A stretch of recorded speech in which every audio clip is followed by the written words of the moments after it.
Jayaguru. Jayaguru.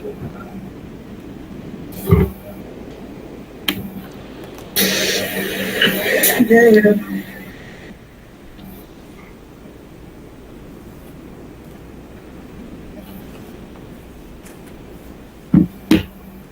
Jayaguru Sankhipta Stotra Vandana. Om Brahmanandam Parama Sukhadam Kevalam Jnanamurti Dandatitam Gagana Shadrusham Tattvamasya Ekam Nityam Bimalam Machalam Sarvadhi Sakshi Bhutam Bhavatitam Triguna-rahitam Sadgurum tam namami.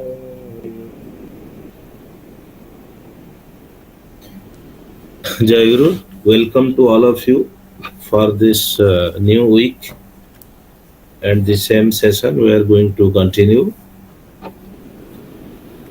There are many good news in between. Today we discovered one of our ashram is at Uttarkashi. Uttarkashi is at Uttarakhand and near Rudraprayag. So Thakurjee must have visited that place. Thakurjee has visited that place while he was doing Paribrajak. So some of our Delhi Sangha Ma and Bhai are on the tour to Gangotri. So yesterday we got to know about that ashram at Rishikesh. So thankfully we got the ashram. So it's a good news, we are getting many Thakurjee's ashram all around.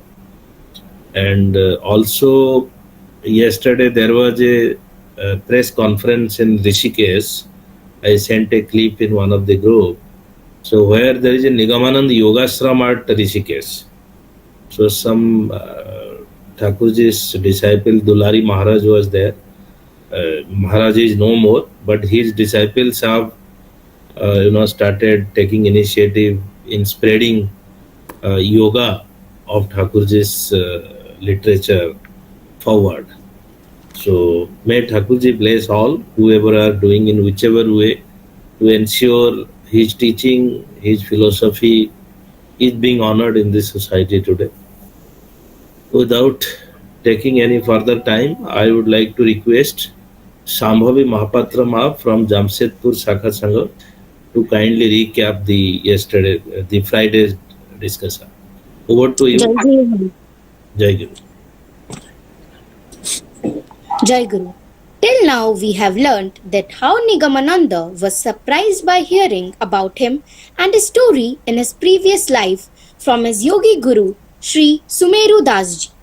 After this, Nigamananda started learning Nadi Sodhan, cleaning of inner physical passages, asan, then pranayam. Sumeru Dasji explained and taught different types of yogas, and Nigamananda acquired knowledge about yoga in totality. He came to know about phases of yoga described as Astanga Yoga Sadhana.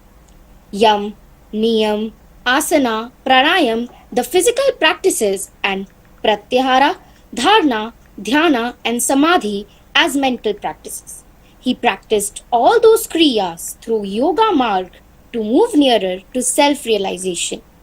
Sumeru Dasji had tremendous affection for Nigamananda and would call him Guru Charan. After 3 months, Sumeru Dasji told Nigamananda to leave the place and go to a plain land where he could practice more properly by taking rich diet.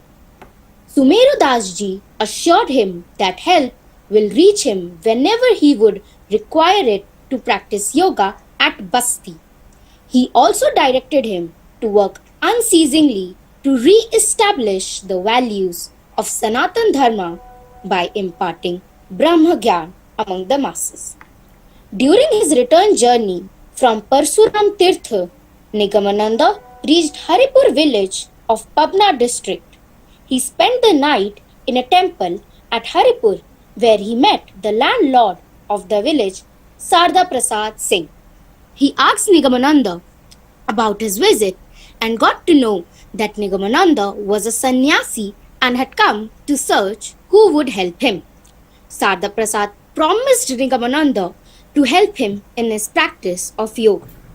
Nigamananda performed Sat Sadhana of Hatha Yoga as directed by Guru Sumeru Das Ji, and after that he performed Laya Yoga, which include taking water through the nose to clean the air passage and then to swallow a piece of cloth and vomiting it out for cleaning of stomach.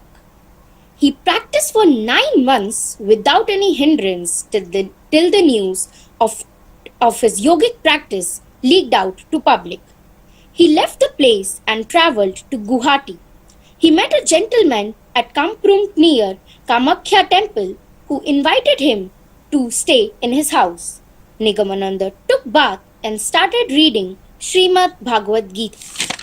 Seeing him reading, the gentleman asked him the meaning of Jatasya hi dhurbam mritya, dhurbam janma mritasya cha.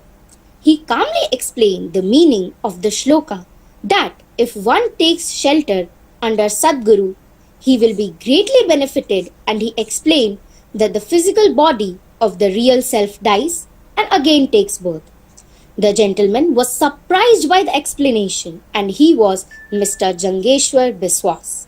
He and his wife Saraju Devi had no children and were good religious-minded people. Saraju Devi treated him like her own son. Soon Nigamananda moved upward in yoga sadhana. He had completed the outer organ of the yoga and concentrated on inner sadhana. He explained Saraju Devi how to bring him back to normalcy after doing samadhi. First time, Nigamananda tried samadhi for 24 hours and explained Saraju Devi to massage butter on his tongue to bring him back to normalcy. Next time, he tried for 3 days and then for 7 days. He became perfect in Samaprajanta Samadhi or Sabija Samadhi. After 7 days of samadhi, the couple tried to bring him back to normalcy but failed. Surviving without food and water for 7 days was beyond their conception. They immediately sent for a doctor. After some hours of nursing, they were successful in bringing him back to normalcy. Nigamananda decided to do Nirvikalpa Samadhi somewhere away from their house. Without informing them, he went to Kamakhya and met Nityananda Swami, who tried to persuade him not to take such a risk. But Nigamananda did not stop. He found out a lonely spot behind Bhuvneshwari temple on Kamakhya hill for the ultimate achievement in yoga. He knew that it may not become possible for him to return, but he did not care. He wanted to experience the Stula, Sukshma and current existence of God. Nigamananda sat still in the yogic posture and his I-ness ego started expanding quickly. He felt he was moving up. An entire India with its cities, villages, mountains came into his view. Jayaguru. Very good, very nicely narrated, Sambhavima, and you have exactly described what has been discussed that day. So may Thakurjee bless you. A good round of applause for Sambhavima from Jamshedpur. I think you were the first from Jamshedpur Sangha to do the recapping. So may Thakurjee bless you. Two things I would like to add here. One doubt I have got. Gyana Bhai, can you please clarify whether it's Sarada Prasad Majumdar or it's Sarada Prasad Singh of Haripur? Jayaguru Bhai, it's Sarada Prasad Majumdar. Yeah. So Sambhavi Ma, please correct it. I don't know if you have got it anywhere from our Sarada Prasad Singh, then kindly correct it. And the It's in the second, side. Jayaguru, actually, it is written in that book, Sarada Prasad Singh. yeah. So she might have done that. She might have. We have to correct in that book, actually. Yes. There are several those inconsistencies exist today in that book. Yes. Number one. Number two, the Kamaksha hill on which Thakurjee has attended Nirvikalpa Siddhi. So we all know by blessing of Thakurjee and efforts of Nilachala Saraswat Sangh Puri, we have got a Nirvikalpa Siddhi stall there. The entire hill base is named as Nilachal Hills. So this is also one of the information for many of you would be knowing it, but still I would like to mention. So this is a sheer coincidence or Thakurjee's blessing or Ma Yogmaya's Kripa. So Nilachal hill on which Thakurjee got Nirvikalpa, and here in Nilachal hill on Puri, so he set up his establishment called Nilachala Saraswat Sangha. Anyway, we'll go further. Again, I am requesting Priyambada Ma and Devashish Bhai, please flash the results of last Friday.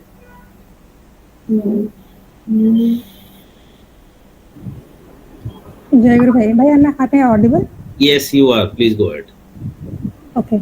So this is the result from last Friday. We got total 49 responses. So what we did for last 2 weeks result, we got different age groups. They are attending the sessions. They are giving the assessment test. So we thought to do it in 2 groups. One is junior group, another one is senior group. So junior group is mostly 13 below 13, and senior is 13 and 13 plus. So because they are also doing good, and just to call out their names, we did that. So in the junior group we have Riddhi Ma from Karnataka Sangha, Tirsa Ma from Burla Sangha, Aryan Sahu Bhai from Karnataka Sangha. They got full score, and this is in the senior group. Divyanshu Ghadei Bhai from Jagannathpur Sangha, Shivani Dasma from Ekamra Sangha, and Namrata Dasma from Hyderabad Sangha. So this is the weekly result, the day result. And in the week, we got 26 Sakha Sanghas. They involved last week in our assessment test. And we got these many names like Riddhi Ma from Karnataka Sangha, Diksha Radhana Ma from Kendra Sevaka Sangha, Bhavani Prasad Patra Bhai from Katak Sangha, Anubhav Patnaik Bhai from Ekamra Sangha, Namrata Dasma from Hyderabad Sangha, Jaganmai Dasma from Hyderabad Sangha, and Shivani Dasma Ekamra Sangha, Jasaswini Misrama from Jamshedpur Sangha. They all attended all the sessions last week, and they secured good marks. Highest was 25 out of 25, Riddhi Ma and Diksha Ma, and others also they received good marks. Congratulations to you all. Thank you. Congratulations to all. A big round of applause to everybody. So nice conclusion, both Devashish Bhai and Priyambada Ma. So it was also very encouraging for you to make 2 groups. That's also good, and the consistency of the last week. So I request all of you to be consistent. As informed earlier, we are recording each and every questions and answers being given. We are going to present it in black and white after the session is over, as well as we are going to release short videos of the questions and answers. So please don't hesitate to ask any kind of questions while you go through the discussion, the reading, whatever comes out of your mind as a doubt. So we will go further. I am requesting Suhasini Das from Mumbai Saraswat Sangha to start reading today's lesson. Over to you, Suhasini. Am I audible? Yes, you are. Please go ahead. Jayaguru. Jayaguru. Nigamananda sat still in the yogic posture. He started expanding his existence of I, which gradually covered the entire universe. His mind became closed to the external world, and his I-ness ego started expanding quickly. He felt he was leaving his body, moving out and rising upward. He saw the spot where he was sitting The Kamakhya and the Assam floated in front of him. He felt he was moving up, and the entire India with its cities, villages, mountains, deserts, and rivers came into his view. Going up, he saw the beautiful planet Earth floating in space. Going beyond the Surya Mandal circle of Sun's magnetic field, entire cosmos was spread before him. He mused, what next? Suddenly he felt one after another door was being opened for him, and he could know in detail what is happening in each plane. He arrived at highly illuminated plane and felt that his very existence has covered the entire Jyoti Mandal.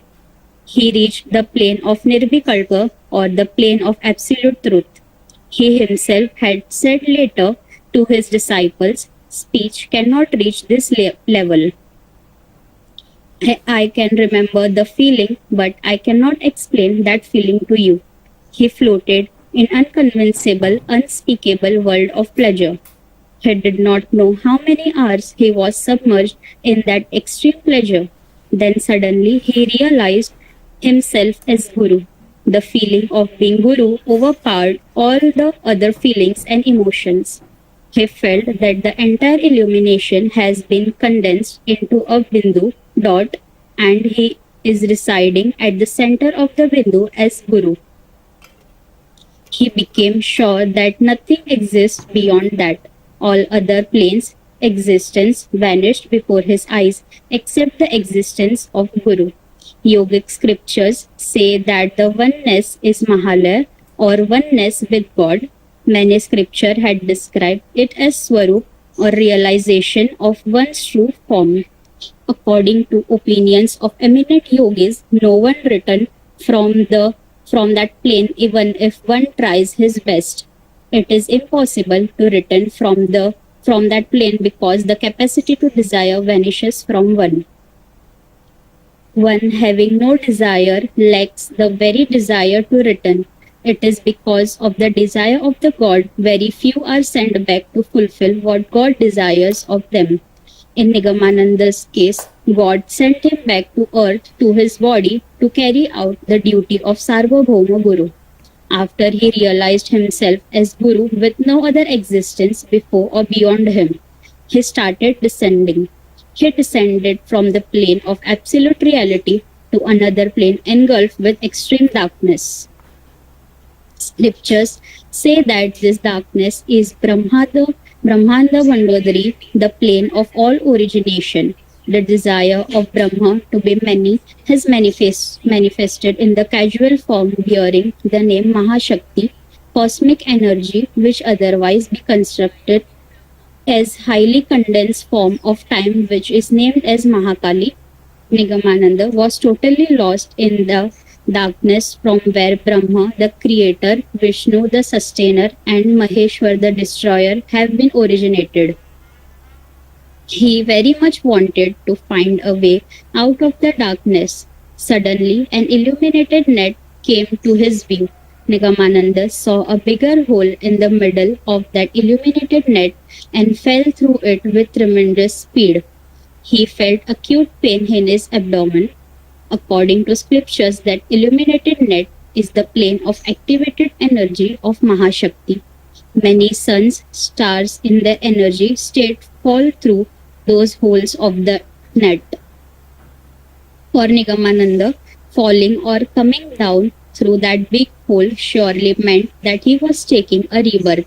The process of Nigamananda's rebirth culminated in birth of the Sarvabhauma Guru, the universal teacher on earth.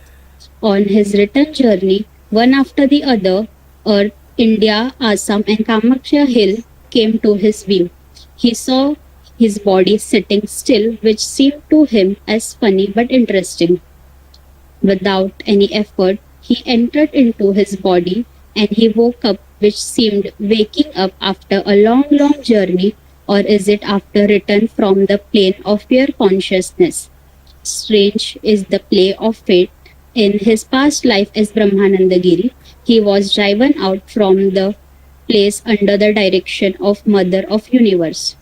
In this life, the same mother allowed him the Nirvikalpa Samadhi on the same hill, bringing him absolute perfection in yoga. First thing he did after returning from Nirvikalpa was to meet Sri Nityananda Swami, as his ashram was on the road of his return journey. Nityananda Swami, observing the divine light radiating from his face, asked him, "Oh, you are looking different. Your face is radiating light I had never seen before. What happened?" Nigamananda smiled and said humbly, "I have achieved Nirvikalpa Samadhi." He reached Jangeshwar's house. Jangeshwar, Viswas and Saraju Devi, getting him back, became very happy. Observing the luster of his face and being helping hand in his yoga sadhana, they knew something more than their knowledge of yoga has taken place. But instead of asking, they preferred to serve him first. In due course, Nigamananda disclosed before them about his achievement of Nirvikalpa Samadhi. The rejoice of the astonished couple knew no bounds. After a few days of rest, he expressed his desire to leave Assam in order to inform his Guru Sachidananda about the rare achievement. Jangeshwar and Saraju Devi knew about his rare achievement, but accepting him as their son, they were established on Vatsalya Bhava. They, knowing about greatness of Guru Sachidananda, had a secret desire to be initiated Diksha by him and requested Nigamananda to please bring his Guru with him to their house if possible. Nigamananda promised them that he would try to fulfill their wish and left for Pushkar. On his way to Pushkar, Nigamananda arrived at Kasi. Kasi, the Vidyanagar city of learning, had played a vital role in his life when he had decided to commit suicide. The old man, coming in his dream, had directed him to go to Tarapit and to find his Tantric Guru Vamacharan. This time also he did not know why he wanted to spend some time at Kasi.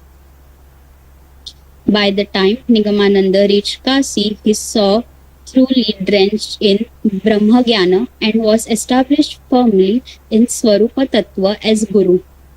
For him, the multi-variety of shapes, forms, colors and behavioral patterns and no meaning, he could look deep into any object and find the existence of Brahma in it.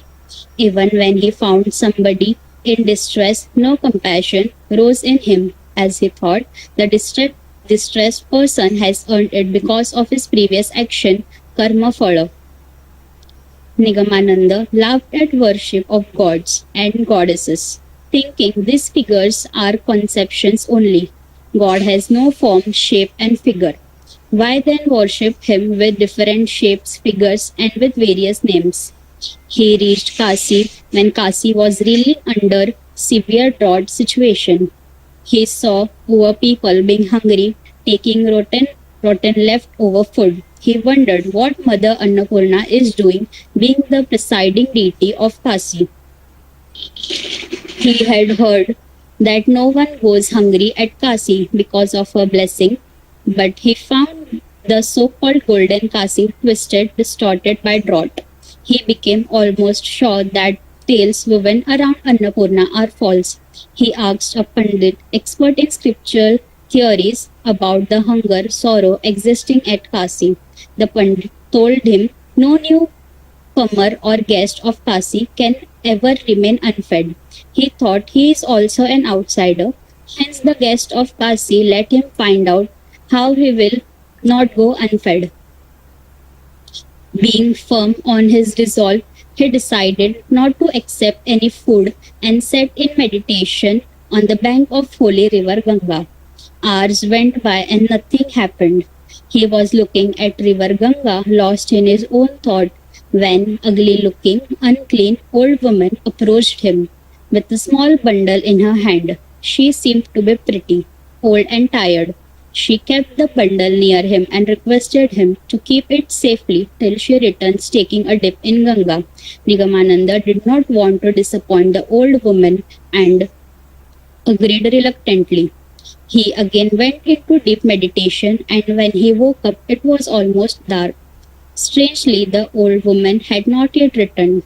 Clutching the bundle, Nigamananda searched for her, but there was no sign of her. Many types of thought came to his mind. He thought, has she been washed away by the river? Has she forgotten her bundle?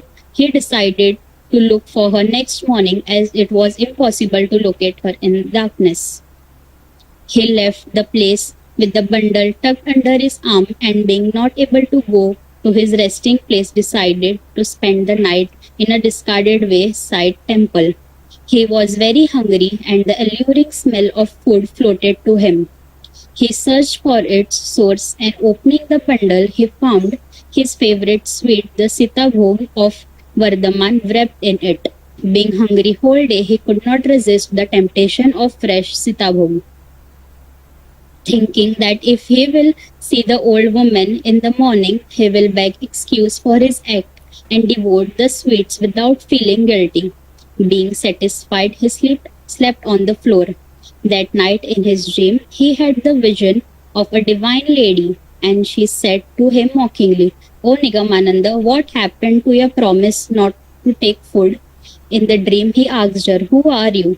The divine lady replied, "I am Annapurna, whose power you wanted to put into test." Nigamananda asked her, "Why did you come to me in the form of an old woman?" She smiled and said, "If I can become sun, stars, mountains, rivers, then is it difficult for me to come in the shape of an old woman?" Nigamananda, you have acquired knowledge of Brahma, but you are yet to understand facts about his manifestation and performance. Certainly, you have become successful in acquiring Brahma Jnana, but you have no idea at all about Abara Brahma Jnana. Your knowledge, which you are proud of, is incomplete knowledge. Nigamananda's mind became soft like butter. He said, "Mother, I am a child. I have acquired knowledge of a child only. Please tell me how to make this knowledge complete and wholesome." Mother Annapurna said, "You must travel in the path of devotion to perform bhava sadhana. Then only your knowledge will become complete." Nigamananda prayed her, "O mother, please allow me the true vision of yourself." Mother smiled and blessed him with the rare sight of a divine figure. Nigamananda, beholding her wonderful form with full glory, forgot about his Brahma Jnana. He woke up and found the inside of temple filled with a unique aroma. His pride of Brahma Jnana was shattered into pieces. He thought why at all he had tried to test the power of Mother. It was dawn, and he rushed to take bath in order to visit the temple of Mother Annapurna as soon as possible. Mother Annapurna is described in the holy books as Mata Bhumi, Mother Earth. She is the sustaining power of Brahma. Even Brahma, after manifestation, seeks her blessing to sustain the creation. She is the condensed form of consciousness. She represents the life on earth. Rightly, the prayer says, "Nitya Anandakari, Varabhayakari, Saundarya Atankari, Bhikshan Dehi, Kripa Valankari, Mata Purneshwari." The prayer means, "O giver of eternal divine pleasure, giver of fearless, the never-exhausting storehouse of treasure and beauty, bestow your blessing, O Mother Annapurna." The founder of extreme monism, Sri Shankaracharya, coming to Kasi, discarded his Brahma Jnana in favor of devotion and wrote this above said prayer in praise of Mother Annapurna.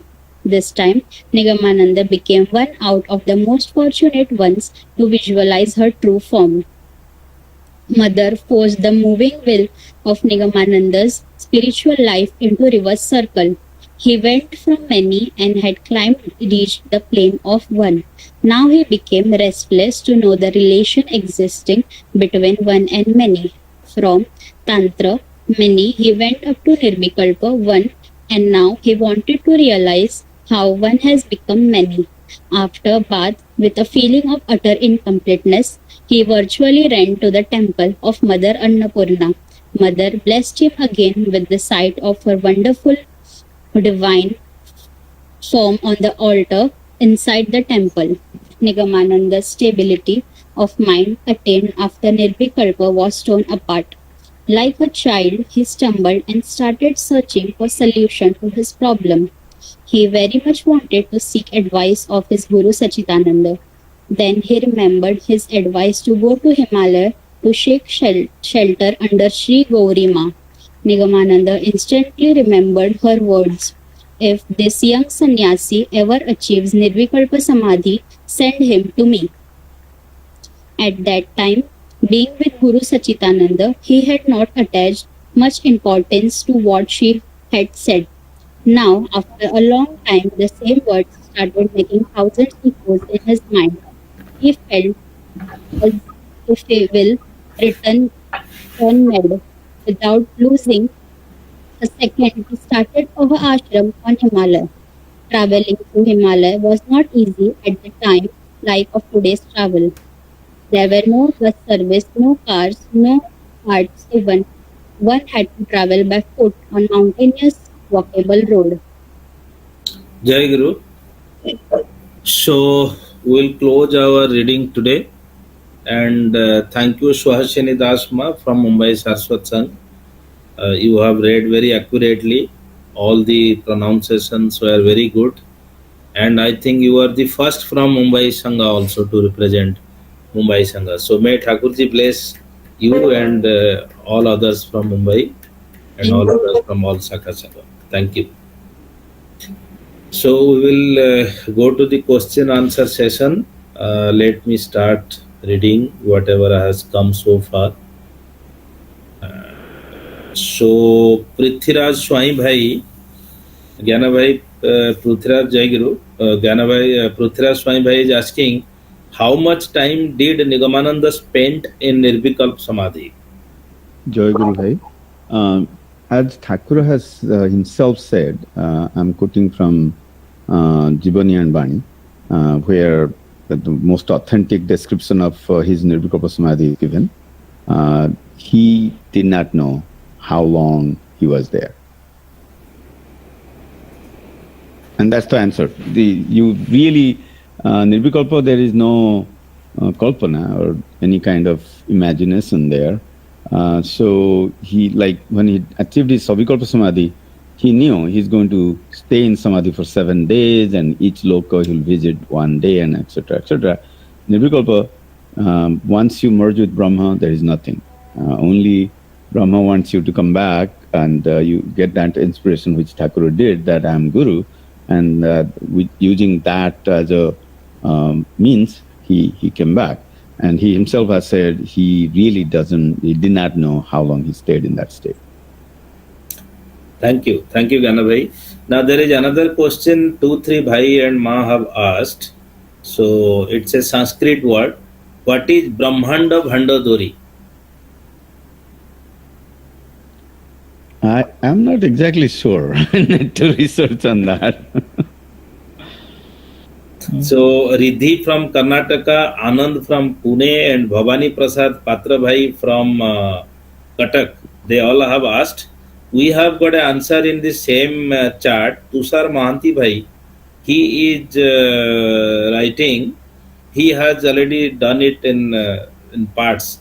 Brahmanda Bhanda Udari. And he is telling this is mother of universe. Okay.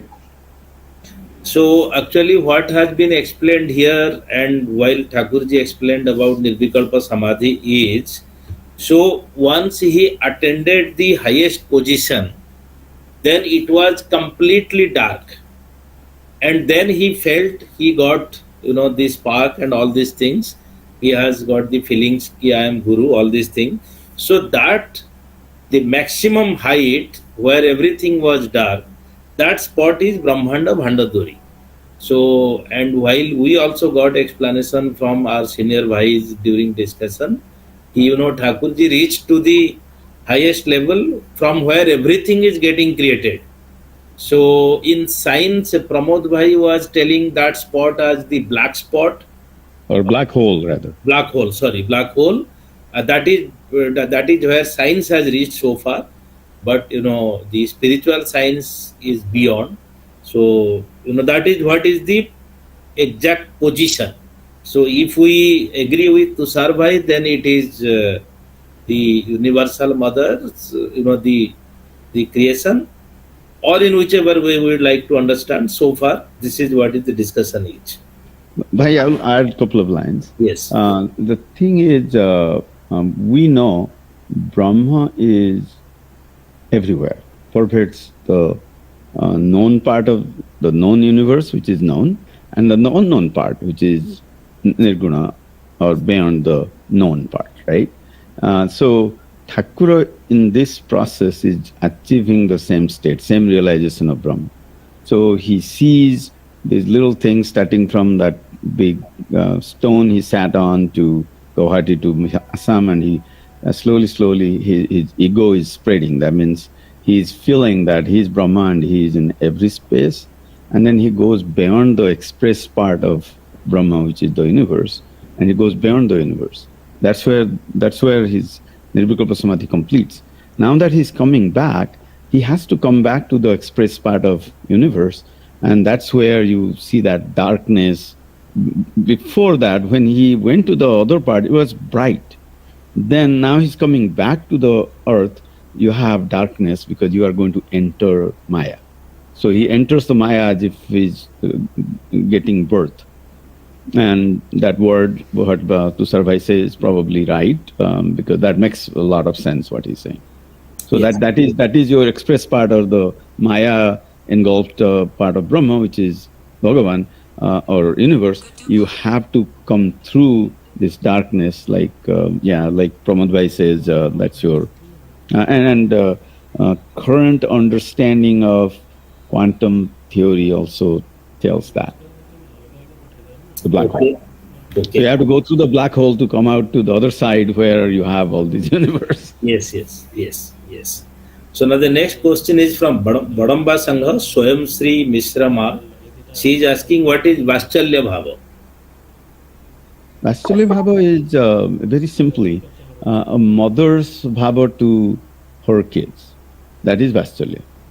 So this is my kid, I need to take care of him or her, feed him or her, or take care of every need that little baby or go a little above that small child has. Mother caters to that. So if you take that whole thing, that's called Vaschalya Bhava. So the best example is Ma Yasoda, and knowing Krishna is Lord or God or Bhagavan, in due course of time, when she was trying to discuss with her husband Nanda, King Nanda, we already know our son is God, Lord of the universe, so should we still scold him? Should we still slap him or XYZ? Then they both decided to do the same thing, because otherwise the Leela is not going to happen properly. So knowing their son is God, their son is Lord of the universe, they still try to practice the Vaschalya Bhava. So Vaschalya Bhava, whatever you are asking, Swayam Sri Ma, is irrespective of your son is Judge, Supreme Court, Chief Justice or Prime Minister of India. The mother is mother. We all know from the mother of Narendra Modi how she was treating when her son used to greet her during the birthdays. So this is what is Vaschalya Bhava. Now going further, Tushar Mahanti Bhai is asking, why Nigamananda did not try Nirvikalpa Samadhi once more? You don't need to. Once you achieve Nirvikalpa Samadhi, what is there to achieve after that? So, you already realize you are Brahma, and you see Brahma in everywhere. So there is really no need for him to try any other meditation. He has already achieved everything that needs to be achieved. See, it is not, Tushar Bhai, it is not like PhD You will get PhD in history, then you will try PhD in science, you will try PhD in mathematics. It is Nirvikalpa Samadhi, the highest place of Jnana Sadhana. So once Thakurjee has achieved that, then there is no point. So he is always on Nirvikalpa Samadhi. When we were reading something yesterday at Rishikesh Puja, when Thakurjee was in Rishikesh, so on Haridwar, so the Dharmasala manager used to give him room which is facing to the Himalayas, the hills and all. So they all remarked that this saint is almost every time on Samadhi.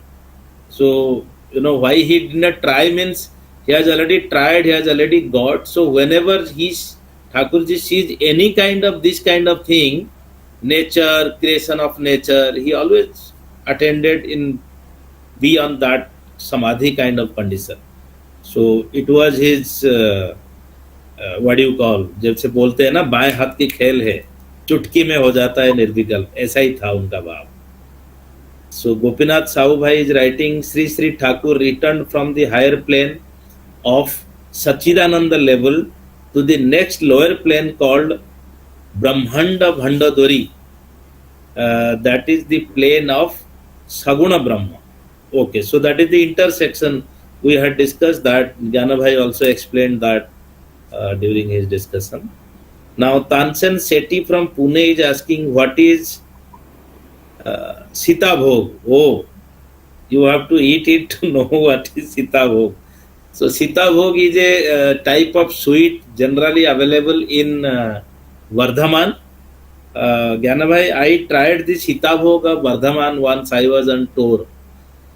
But when I get prasad, in our ashrams and all, whatever our mans are cooking, our Sita Bhog is different from the Vardhaman Sita Bhog. Anyway, so Sita Bhog is a kind of sweet that Ma Annapurna gave to Thakurjee when Thakurjee was at Kashi for the first time. Would you like to add anything, Jnana Bhai? Bhai, I would like to just correct few things as written in this particular book.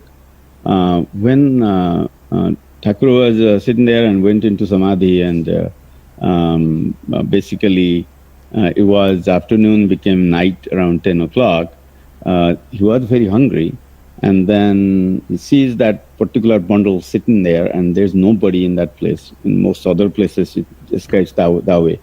Then what he does, he actually forgets that he promised himself that he's not going to take any food that day because Mahanapurna didn't give him something. Then he opens it and finds that it is Sita Bhoga. And quickly, very immediately, his thought changes and says, that old lady cannot be anybody but Mahanapurna. So that thinking came to his mind.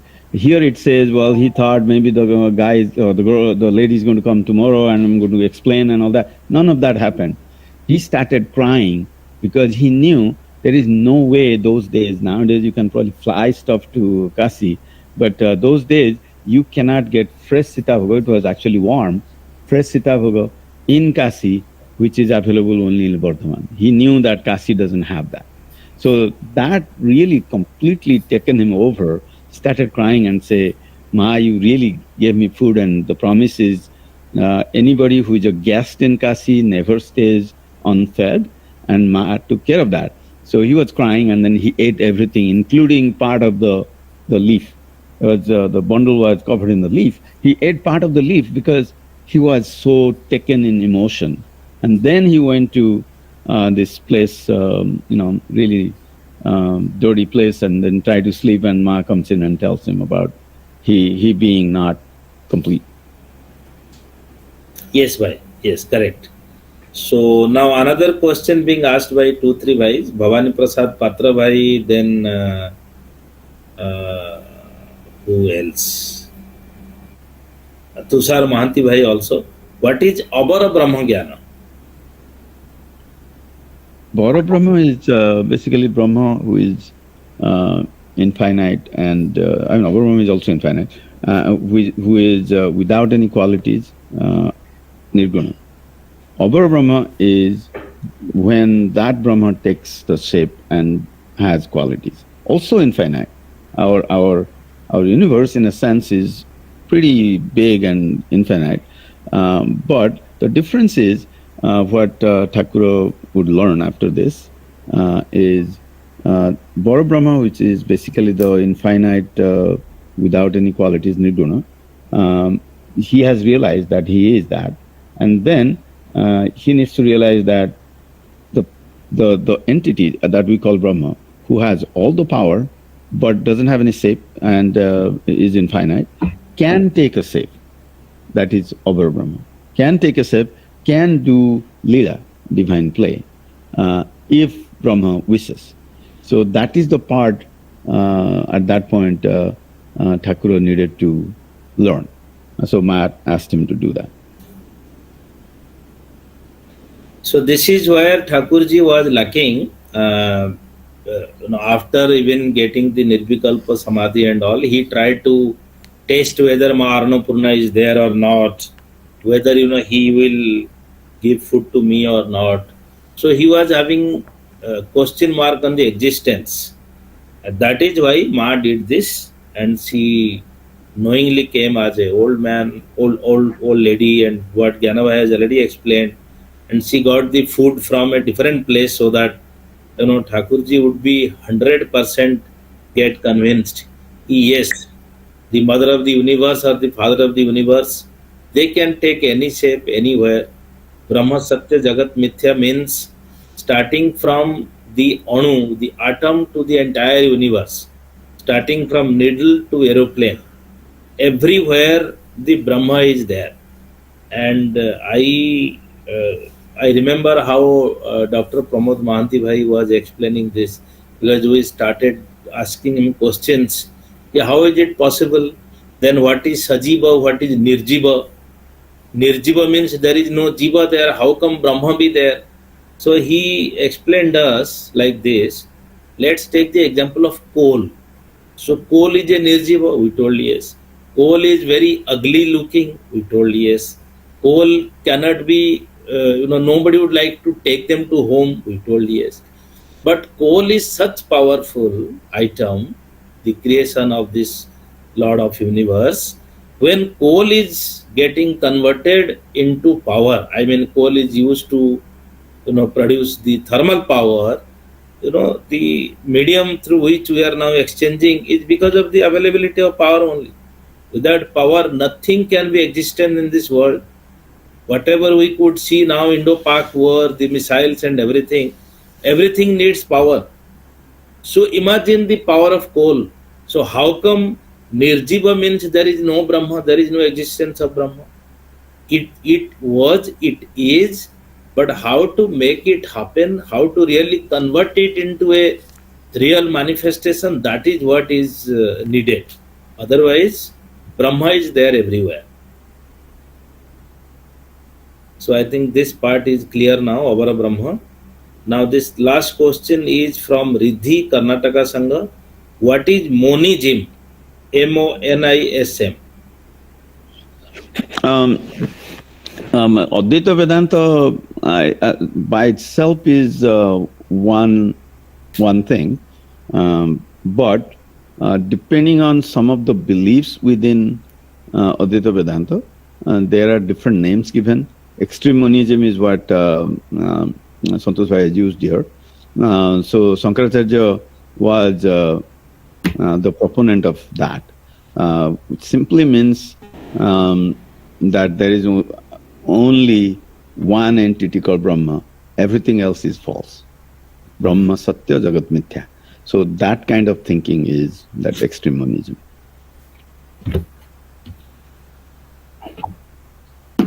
Okay, bhai. So now we got another question also from Riddhi, Karnataka. Why did Thakura have to take Prema Sadhana when he had already attended Siddhi in Yoga, Tantra and Jnana? Simple answer, like we have been talking. He, once he achieved Nirvikalpa, he realized he's nothing but Brahma. But his belief that Brahma can take many shapes and do Lila He did not believe in that. So, in that sense, he was not complete. So, doing prema sadhana, he learned what Brahma can do by taking shape form and having qualities and playing with his or her creation. So that is why it was needed. Thank you, Gyanabhai. First of all, to get the feelings, whatever deficiency he was having, Thakurji was thinking, I got everything. Now Ma Annapurna created that vacuum. No, still one part is left. And he remembered what Gauri Ma told to Swami Sachidanand. Then Thakurji immediately rushed to Gauri Ma's ashram. And also there are many other links. Thakurji was supposed to be Sarvabhauma Guru. So how come he can leave one part, which is an important part in sadhana, prema sadhana, left behind? Third is, when Thakurji realized, when Thakurji did prema sadhana and attended Siddhi, he himself told, I was having Brahmananda, now here I got Premananda. So Brahmananda plus Premananda became Purnananda. So Thakurji, whatever he was feeling, I got everything after Nirvikalpa Samadhi, that part is one. When he attended Siddhi in Prema Sadhana, he was a different man altogether. So he then came to know whatever he had attended after Nirvikalpa, and now whatever he is attending is far, far better and bigger place compared to that. So he himself told, yes, I got Purnananda, and he felt everything. So this is why, he did Prema Sadhana. But I'll add one more line. Yeah, please. Everything you said is absolutely correct. Other aspect of that is Thakura being Sarvabhauma Guru and knowing that this Prema Sadhana or the path of devotion is the easiest path for all of us. And his only job is to show us that path, right? How can he totally exclude that path and tell us to do hot yoga, which we are just not capable. Our bodies won't take it, and we will perish under the stress. Or tantra, you go to a Mosani, a burial place, and you go sit on a sabha or sit on where that dead body was burned. All of us will get so scared, we just would have a heart attack. So he knew that the best path for all these guys are really going through the path of devotion. And how can he ignore that? He needs to be perfect in devotion so that he can teach us and take us there. It's just another perspective, right, Jayaguru? Yes, definitely. Because when Banmali Bhai did Tantra Sadhana, so he taught him the Prema Sadhana. So very much right. Now another question Tushar Mahanti Bhai is asking, though I asked him a question again. In Puskara Math, Nigamananda already punished for insulting the idols. Okay. Then why he again started insulting the idols, telling like this conceptual only? So again insulted means I am not understanding Yanabhai. So I asked him. I think it's talking about when Thakur went to Kasi, he saw a Brahmin worshipping a Sivalinga, and he was a dirty looking person, just went and got hold of the Sivalinga, and the Brahmin started saying, hey, you made Sivalinga impure. Then he says, I thought Siva is so far above all this pureness and impurity, a poor guy like me cannot make him impure. And then that guy realized that, oh, he's coming from the Advaita side, and he apologizes after that. But that was his thinking. Actually, it's another way. It's a very interesting question to me. Satchidananda Swami, being very knowledgeable in Jnanamarga, he was perfect in Jnanamarga. He was teaching Thakura Jnanamarga, and at the same time, he was also teaching Thakura about the other side, the Abra Brahma side. He was with this thing, but it is possible that Thakur really needed a guru who is perfect in that part. So in Prema Sadhana, for him to be complete. So Sachidananda Swami tried a couple of times. One is that. Other one, I think we talked about, I think it was there, where Sachidananda Swami asked him to go find the salagrama, and then he puts it in his jula, and then salagrama forgets about it, and that round thing become long.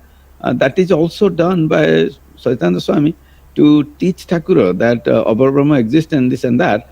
But Thakur was so focused on Bara Brahma, he might not have completely grasped it, or he might have just ignored it. Being coming back from Nirvikalpa, if he sits still and thinks about it, he would figure it out. It's not difficult. It's not outside of the realm of this. But if we try to understand Maas Leela that we are observing or we are part of it, it was destined that Thakura needs to get that one day teaching from Gaurima, who has perfected Prema Sadhana, and then after that Thakura is complete. So that needed to happen, and it took only one day. Then Thakura spent year and a half with Sachidananda, year and a half doing sadhana, yoga sadhana, and Tantra sadhana was 21 days, and Prema sadhana was 1 day. That's it. Thank you, Gyana Bhai. And Tushar Bhai has already, reciprocated. Yes, you answered him correctly. You answered his question rightly also. So one thing is very peculiar in Thakurjee's life story, because we are now, coming to the end part of his sadhana life. It's very peculiar because of, the Lord of Universe or the Mother of Universe wanted his entire lifespan should be a case study. There is much more to understand, much more to get into practice. That might be the reason at many point in time, many things happened, and we should analyze deep and deeper and get some extract out of that. That might be the reason. Otherwise, there are many saints in this universe who have attended Siddhi, without any much effort what Thakurji did, with very ease and comfort. So, but Thakurji's life is entirely different. That's why so many questions, so many discussions, and so many conclusions also. Now, Smruti Rekha Sahu Ma is asking, Jayaguru, if Ananda is an attribute of Brahma, why again he had to come over Brahma to feel Ananda through Leela, when from the outside it looks like this world is also full of sorrows? Wow, this is a really good question, profound question. If it came from our young, I feel so proud of them. They are good. So I will answer this in a couple of ways, and I'm sure Kunavi will add to it. One is, when we say Brahma is attributeless, Brahma doesn't have any guna, then Ananda is a guna. So can we say Brahma exhibits some properties, the three Satchit Ananda? No, not really. Brahma doesn't exhibit any property. Brahma is full of bliss, or Anandamaya. Okay, now how do we express that bliss and feel that bliss and enjoy that bliss? Mark my adjectives here, right? So for him to do that, he needs to take a form, and he needs to create these differences, that this is Mahamai or the Bhagavan, Saguna Brahma, and then all of us. So then Saguna Brahma or Bhagavan or Ma can interact and have that feeling of the bliss or Ananda. That's one of the answers. Without that, he is basically full of bliss. He is bliss, but he can't really feel it or show that to anybody. And those kind of things needs duality. It needs multiple people and all that. Why take over? Thank you, bhai. See, this question is the question of Srushti Tattva. So Ma is asking, ki why Leela? Why, if Ananda is attribute of Brahma, then why he has to create another form to get pleasure out of that, get Ananda out of that? So the simple example is, I know I am a very good singer, but until unless I am not getting clapped by hundreds, thousands or lakhs, I don't have good followers in my YouTube channel. Whatever I sing, if nobody is liking, subscribing or commenting, then there is no point of my singing. So when Brahma wanted to become more, aham bahusa prajayate, this is the root question you have asked, Ma. So Sat Chit Ananda, Brahmananda was in the form of a seed, or whatever we explain as a point or XYZ, formless, soundless, this less, that less. But he wanted to be many more, and he wanted to be a good cook, he wanted to be a good food eater also. He wanted to be a good singer, good listener. These all are the his own creations. So this is called Leela. So that is why, and that same thing happened to Thakurjee's life also. Everything was inside, but he was getting one after the other as per the direction of Yoga Maya. So anyway, good questions, good discussions, good audience also today. So thank you everybody. We are ending this questions answer session as of now. May I request Priyambada and Devashish Bhai to class the questions of today.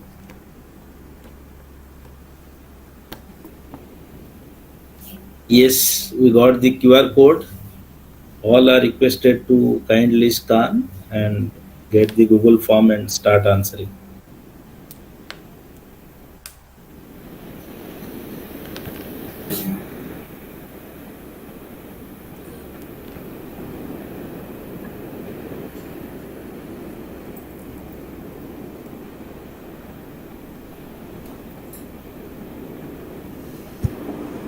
Jayaguru Bhai, so meanwhile, I am asking one question to you.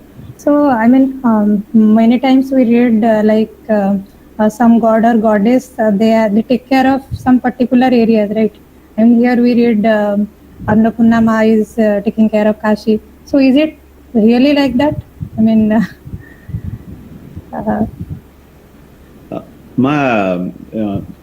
Every the religious sites we have, they have Adhistatri Devi and Adhistata Devata. So Kashi is ruled by Ma Annapurna and Vishwanath. But but we see like everything is the manifestation of Brahma, right? Yeah. Aham Bahusam Prajayaya. So is it like he segregated it? You take care of this part? No. When you are saying everything is Brahma, right? Brahma is also inner. Brahma by himself herself doesn't do anything, right? Right. Yeah. So when Brahma engulfed himself with Maya and the universe was created, now that universe needs to run. So how does that universe runs? So you have Triguna and all that. Again, going back to Punavai's statement, it's a Sushi Tattva, right? That is also Karmika The creation is there. You need some way to sustain it. And then different sustenance is that then there are names and forms who are doing some things to make that run. Make sense, ma? Yeah, I was thinking that is also like karmic account. So, if we are going through many births, so our karma phala is doing that. No? So, yeah. Just to have a belief on the eternal thing. So it is created like that, or what? Ma, I will try to explain it in a different way. See, the Prime Minister is responsible for each and everything. but he would like to distribute each and every department to different ministers. So power minister, energy minister, external affairs, home affairs, this, that. Everybody is having equal power as the prime minister. So prime minister is only a team lead, but every minister is the departmental ministers supporting him to ensure the things are in place. The same way, the president of India, so he is running the entire country, but each district is having a collector, each subdivision is having a tehsildar or a additional district magistrate.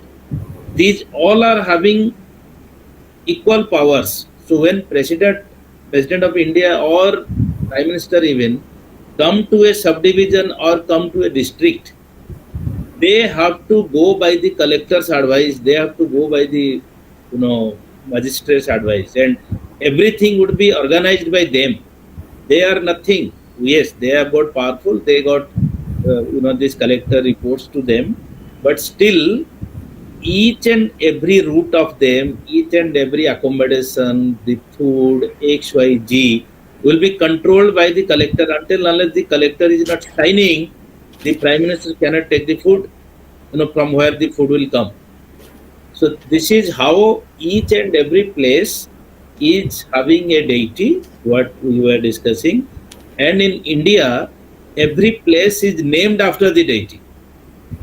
So this is also another thing to get research and get the entire data. So like Kamakhya, it's because of the Ma Kamakhya. Bhubaneswar, it's because of Ma Bhubaneswari. So there are many things. We all know why the name of city, why the name of Tirtha and all these things are there. You know it better, but it's a discussion. I hope I am a little bit clear than what Janabai told.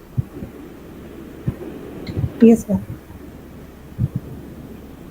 But yes, keep doing research as you are always in the quest of knowledge. It's good for all of us. Guru Prasad Rathabhai is writing, the modern view of a guru reflects the shift towards practicality and fulfill personal needs. How can we teach today's generation? This is too small to be asked. No, Guru Bhai, this is not small. Gyana Bhai, did you hear the question? Can you repeat the question? I actually didn't get that. Yes. The modern view of a guru reflects a shift towards practicality and fulfill personal needs. How can we teach today's generation? This is too small to be asked, but he's still asking. That's what his opinion is. So, I agree generally with that statement that modern world, we use that guru word very loosely. So it's an English word now also. Whoever knows a little better than you and then teaches you that is called guru. And so everything material we learn from guru. That is also consistent with even ancient definition of who guru is. Now, when we say Sadguru, the Thakura is, then we are talking about this particular guru who has achieved perfection, Nirvikalpa actually, and who is capable of showing us how to take us to that promised land, liberation. So he's the only one who can do that. So if I use your definition, that guru, general modern way of thinking guru is somebody who is teaching us something, and most of that teaching of all these other gurus are for us to be better or get more money or fame or whatever, right? Thakura and Sadgurus like him are the entities who do one particular type of teaching, which is taking us to that land of salvation. Does that make sense? How do we teach our kids? We need to really make them understand some of the basics of these things, why they are, sometimes happy, sometimes sad and all that. If you go from that point of view, then you say, okay, there are certain things we just don't know. Our current gurus who is teaching us Unix or Java or something like that. I'm an old guy. So it's not going to help. Somebody like Thakura being Sadguru can. So Guru Prasad Bhai, what Gyana Bhai explained, let me try to narrate it in a different way. So first of all, Chamatkar Ku Namaskar was everywhere, during the time of Thakurjee also. So like, in Bengal, the disciple used to take him to their homes. Thakurjee, please do the Sani Puja because the Sani Graha is angry with me, blah, blah, blah. Thakurjee was doing that, but he was not satisfied. He was not feeling great about that because he came to this material world to do something else. So he came to Puri, and in Puri he got some disciple who never wanted anything from him. They just loved him. So this is one part of the thing. Ki Chamatkar Ku Namaskar was already there. My personal need, my physical need have to be fulfilled, and whoever will fulfill, I will go and respect him or her or whatever. Now coming back to our job, whatever we are doing now, Nigam Swadhyay group, we are trying to make our next generation inclined to Thakurjee. That is what our maximum job is. Once we make themselves or we make ourselves inclined towards Thakurjee as our Guru, then the Guru and Shishya will have direct relationship. Each and every member of this group, each and every member of our society or our Sangha, if they can start interacting with Thakurjee as Guru directly, then our job, your job, everybody's job is over. It is between Guru and Shishya. This is what we are supposed to do, and this is what we are doing. But at the end of the day, everybody will realize today I need money, tomorrow I need house, day after I need car, day after I need promotion. Where is the end? So a stress level will come. So whoever is after that, by having gurus of different kind and run behind them, at one point in time he will come back to this kind of Niskama Guru who always teach about the real spiritual path, not the material path. This is what Yogi Guru Sumer Das ji warned Thakurjee when he was curing or whatever, blessing everybody. So thank you all. We are over time today. So yes, Guru Prasad Bhai has already acknowledged Gyana Bhai's answer. So we are concluding this session of today. Tomorrow at 9 p.m. we all are again going to meet. Till then, may Thakurjee bless all of you, the entire universe. We are concluding. Jai Guru, Jai Guru. Jai Guru. Jai Guru.